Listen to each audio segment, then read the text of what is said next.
Bonjour à tous, bienvenue sur M6. Donc suite à l'annonce que j'ai faite dans la dernière vidéo, donc en ce qui concernait la modélisation d'un violon quand on est arrivé à la fin, pour ceux qui m'ont suivi, j'ai modélisé un violon de A à Z. Et donc je vous avais annoncé que j'allais faire des vidéos de 15 minutes, des petits tutos de 15 minutes pour apprendre à modéliser avec Blender de A à Z. Donc ça sera deux fois par semaine, vous aurez une vidéo de 15 minutes. Donc pour les personnes qui veulent apprendre, bien évidemment, il va falloir vous abonner à la chaîne pour recevoir les vidéos. Et donc cette série-là fera l'objet d'une playlist que je vais appeler donc apprendre à modéliser avec Blender 3D de A à Z. Et voilà, et vous pourrez, pour ceux qui débutent, apprendre en suivant dans mes pas. Donc le but, ça va être de faire la même chose que moi, de manière à tout de suite rentrer dans le vif du sujet pour apprendre le plus vite possible. Donc j'utiliserai les raccourcis clavier, enfin tous les éléments qui permettent d'apprendre le plus vite possible. Donc vous aurez en plus deux fois par semaine 15 minutes, ce qui fait que le reste du temps, ça laisse le temps de travailler les vidéos, parce qu'elles ne sont pas trop longues. Voilà. Donc la première chose à faire qu'il va falloir faire donc pour cette vidéo, puisque là c'est une vidéo de préparation, je ne vais pas faire de modélisation, je vais vous donner en fait les tenants, les aboutissants. Grosso modo, évidemment il va falloir installer Blender. Donc Blender, si vous ne savez pas l'installer, peut-être que c'est pas forcément Blender qu'il va falloir travailler. Donc il faut quand même être capable au minimum d'installer un logiciel. Donc il suffit d'aller sur le Blender, sur télécharger Blender, et puis voilà, on va être sur la version 3 de Blender. Là vous le voyez ici, la version 3 c'est ça. On voit donc Blender, ça vient juste de sortir. Ensuite, une fois que vous l'aurez téléchargé, vous allez installer les fichiers de configuration qui sont les miens, qui sont en dessous donc de cette vidéo et que vous pouvez télécharger, et je vais vous faire voir que ça se trouve et comment les installer. Je vais vous faire voir tout de suite. J'ai déjà fait une vidéo avec Mac Blender, SVM6 Blender, ma config, j'ai déjà expliqué pour ceux qui ne savent pas, mais je vais redonner les explications très rapidement. Il suffit donc tout simplement d'aller dans le pavillon C. Voilà, vous allez dans le pavillon C. Dans le pavillon C, vous avez automatiquement ici, voilà, en cliquant sur le pavillon C, vous avez ici l'utilisateur. Vous cliquez sur utilisateur, vous avez normalement votre nom, puisque vous avez renommé votre ordinateur. Et là, vous avez application data. Vous cliquez dessus, vous voyez Rohaning ici. Rohaning, vous avez Blender, ensuite Fondation. Puis ensuite, vous cliquez sur Blender et vous avez toutes les versions de Blender qui sont dans votre machine. Donc moi j'en ai évidemment beaucoup, pour la plupart vous n'en aurez qu'un. Moi j'en ai beaucoup puisque forcément des fois je suis obligé de répondre sur des anciennes versions de Blender, donc je garde toutes les versions possibles. Donc là on voit que c'est la version 3, je clique dessus, et ici en allant dans Script, je vais avoir une fois de plus, pas dans Script, je dis des bêtises, en allant dans ma config, ici vous cliquez sur config, et vous voyez vous avez ces deux dossiers ici, Startup et ici UserPref, user préférence tout simplement, voilà. Et ces deux fichiers là, vous allez les copier et les garder dans un fichier que vous mettez de côté. C'est votre configuration, celle que vous êtes habitué. Pour ceux qui ont déjà installé Blender, vous voulez la garder, cette configuration, et bien vous la garderez et vous la remettrez une fois que vous aurez retiré les miennes. Donc à la place de ces fichiers là, vous allez mettre les deux fichiers que je vais vous envoyer sous cette vidéo. Vous les téléchargez, vous les positionnez dans ce fichier en retirant cela et en les mettant de côté. Et ensuite, lorsque vous allez fermer cette fenêtre, eh bien, vous allez tomber sur la même configuration que moi. Donc vous remarquerez, pour certains qui sont habitués, que moi, j'ai ma barre ici qui est en bas, ma barre d'outils qui est en bas. Bah, tout simplement, si vous voulez la voir en haut, c'est très simple, si vous êtes habitué à la mettre en haut. Vous faites un clic droit et là, vous allez tout simplement aller basculer vers en haut. Voilà. Mais vous avez les outils qui sont en haut pour qu'ils soient habitués. Voilà. Mais par contre, vous allez avoir une chose qui va être importante, c'est que vous allez avoir toutes mes tout ce qui est donc menu favori. Donc par exemple, si je rajoute un cube ici, voilà, et que je clique sur la lettre Q, vous voyez que mon menu favori, il est là. Et moi, je vais utiliser forcément mon menu favori. En même temps, je donnerai tous les éléments du menu favori où on peut les trouver. Dans un premier temps, pendant, je vais dire, 3-4 premières vidéos. Mais ensuite, je n'utiliserai que mon menu favori. Parce qu'il s'agit évidemment d'apprendre le plus vite possible. Donc de pas perdre son temps à aller fouiner dans toutes ces fenêtres déroulantes ici qui vous font perdre beaucoup de temps. Donc moi j'ai dans mes menus favoris en fait les éléments qu'on utilise les plus souvent quand on modélise. Voilà. Donc vous allez modéliser dans mes pas. La façon de procéder sera assez simple en réalité. Vous allez copier ce que je fais. Donc je vais vous donner des éléments, aller chercher un cube. Je vais vous faire voir où on va chercher un cube. Comment on peut aller chercher un cube, à quel endroit dans l'interface ici de Blender on peut aller chercher les mêmes éléments, parce qu'on peut aller faire les mêmes choses dans plusieurs endroits de Blender. C'est un peu ce qui pose des problèmes, parce que très souvent on ne sait plus trop où on en est. Il y en a tellement que voilà. Donc je vous donnerai quand même toutes les possibilités que vous avez pour aller chercher des éléments, les raccourcis. Évidemment, on utilisera les raccourcis puisque c'est ça le truc, en fait, je vais dire, c'est le nerf de la guerre pour apprendre rapidement. Voilà. Donc, courte présentation de Blender. Bon, Blender, c'est pas une application très difficile, hein.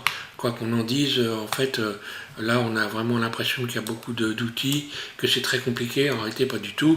C'est pas du tout compliqué, c'est juste une question d'entraînement. Et c'est un petit peu comme tout. Le temps que vous y mettrez, bien évidemment, va tout de suite, déterminer la rapidité à laquelle vous allez avancer avec la modélisation. Donc c'est juste une question de temps, hein. Quand vous allez, je reprends toujours les instruments de musique, mais si vous voulez jouer du violon et que vous en jouez un quart d'heure toutes les semaines, eh bien dans 10 ans vous ne saurez toujours pas jouer du violon, ça c'est évident. Et bien là on est dans le même cas de figure, c'est une discipline en quelque sorte. Si vous la travaillez, vous apprendrez vite. Si vous ne la travaillez pas, eh bien vous vous amuserez, c'est pas une obligation, hein, d'apprendre forcément. Donc voilà, c'est pas très compliqué. Donc moi j'invite tout le monde, toutes les personnes à essayer de travailler là-dessus. C'est vraiment pas un truc, voilà, s'il n'y a pas rien de mathématique, c'est pas parce que vous voyez x, y, z que c'est une formule mathématique, hein, ça n'a rien à voir, c'est juste des axes sur la scène, et donc voilà, il n'y a pas de truc trop compliqué. Après, ça peut se compliquer éventuellement quand on a envie, mais ça vient ça vient pas dans un premier temps. Dans un premier temps, il faut déjà être capable de modéliser quelque chose. Donc dans un premier temps, encore pour parler d'un premier temps, tout ce qui va être important, tout ce qu'on va commencer à travailler, en fait, c'est le déplacement. Parce que pour pouvoir créer quelque chose, il faut être capable de déplacer les objets.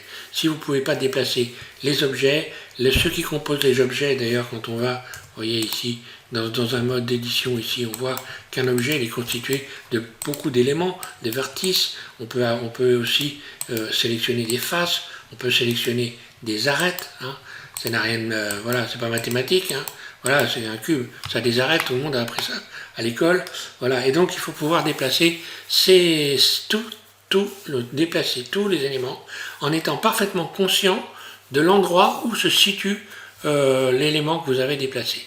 Et ça, c'est hyper important, c'est pourquoi on utilisera uniquement que les raccourcis sur les axes ici, donc X, Y, Z.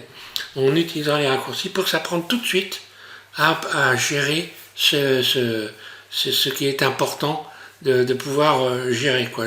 C'est important de pouvoir tout de suite se situer de manière à ne pas se tromper. Voilà. Donc moi je peux me mettre n'importe où et je sais parfaitement où je suis dans la scène. Donc ça, on va travailler ça dans un premier temps sur, on va dire, 2 ou 3 vidéos de 15 minutes que vous pourrez travailler. Vous allez pouvoir vous entraîner et faire la même chose que moi.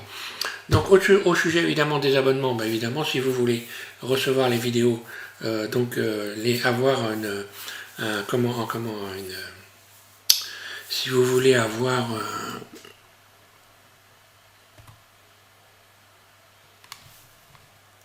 ah, je me suis planté.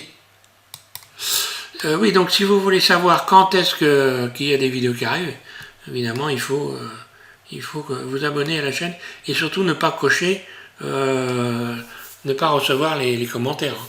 Voilà, donc si vous voulez avoir un commentaire, c'est le seul moyen. Et après, bah, autrement, si vous voulez pas, vous pouvez toujours revenir sur la chaîne quand vous voulez, hein. Alors ensuite, on parlera évidemment donc de 2 tutos par semaine de 15 minutes, ça je l'ai dit. Et puis voilà, grosso modo, je vous ai fait une petite présentation. Donc moi, pour ceux qui ne me connaissent pas, bien écoutez, c'est simple, je modélise avec Blender depuis la première version de Blender. Donc maintenant, ça doit faire, je sais pas, au moins 10 ou 12 ans, quelque chose comme ça, que je modélise avec Blender. Je modélise en français pour ceux qui ne savent pas, parce que moi, j'ai décidé d'utiliser le français, étant donné que pratiquement personne ne fait de tutos en français, et c'est pas comme ça qu'un jour on aura des tutos en français. Donc, je persiste et je signe, les tutos seront en français. Et vous verrez que de toute façon, ça n'empêche pas du tout de regarder les tutos en anglais. Hein. Et puis, j'ai déjà expliqué maintes et maintes fois pourquoi ce n'est pas très constructif d'utiliser l'anglais dans une application en France. Les Français ne parlent pas l'anglais, ça on le sait depuis très longtemps. Et en général, hein, très très souvent, si vous regardez les personnes qui vous suggèrent d'utiliser l'anglais, ce que je trouve ça mais lamentable, on peut dire que éventuellement c'est mieux en anglais, mais on peut pas dire qu'il faut pas le mettre en français, ça c'est ridicule. Donc les personnes qui font ça très souvent utilisent d'autres applications qui elles sont parfaitement en français. Donc je trouve qu'il y a une espèce de snobisme à vouloir mettre à tout prix Blender en anglais et ne jamais faire des tutos en français, ce qui évidemment perturbe la plupart des personnes qui sont françaises et qui veulent apprendre le français. Je suis pas particulièrement branché français, hein, j'adore les anglais moi. Ma fille a passé de nombreuses années en Angleterre et donc j'ai rien contre les anglais, ni l'anglais, ni le parler anglais. Hein. Au contraire, j'adore ça moi. J'aimerais tellement bien parler couramment, mais c'est pas mon cas. Donc je vulgarise également. Vous verrez que peut-être vous regarderez d'autres tutos. De manière à avancer plus vite, eh bien, au fur et à mesure, je vous expliquerai ce que je vulgarise, pourquoi je le vulgarise, parce qu'il y a des raisons pour lesquelles je vulgarise certaines choses qui peuvent perturber la compréhension et l'accélération, je veux dire, de l'apprentissage. Donc voilà, j'essaye de faire quelque chose de relativement pédagogique. Ce que je dis, je l'ai réfléchi, je ne parle pas à tort et à travers, je l'ai largement réfléchi et donc je peux parfaitement en débattre avec qui veut, sans aucune complication. Donc voilà, en règle générale, vous regarderez les commentaires sous les vidéos, vous remarquerez que la plupart des personnes non seulement sont contentes, mais beaucoup ont appris avec mes tutos et donc réalisent maintenant des choses qui même me dépassent moi, parce qu'ils sont devenus très très forts et vous aurez l'occasion au fur et à mesure de découvrir ces personnes qui créent des vidéos, qui modélisent des objets complexes et vous verrez que eh bien, ils y sont arrivés sans problème en me suivant. Voilà. Donc vous pouvez, je pense que vous pouvez me faire confiance. Autrement, je ne me prononcerai pas dans ce genre de choses. Donc si vous débutez, je vais essayer de trouver les meilleurs éléments pour vous faire avancer le plus rapidement possible, de manière à ce que vous soyez autonome, parce que le but, ça n'est pas de suivre systématiquement tout ce que font les autres, mais de créer, et c'est ça l'intérêt de Blender, de créer et puis éventuellement de faire voir ce qu'on crée pour inciter des personnes à faire la même chose. Voilà. Et écoutez, je vais m'arrêter avec cette vidéo-là. C'était ma vidéo donc de présentation. On commencera par la vidéo. Elles seront numérotées, hein, donc vous aurez 1, 2, 3, 4, 5, et vous aurez donc, je le répète, 2 vidéos par semaine, sans oublier que je continue à modéliser des objets plus ou moins complexes pour les personnes qui ont envie de travailler sur des objets un peu plus complexes que des vidéos pour débutants. Voilà, merci à tous, bon courage, et puis écoutez, lorsque vous aurez atteint le sommet, soyez gentils de m'en faire part. Voilà, merci.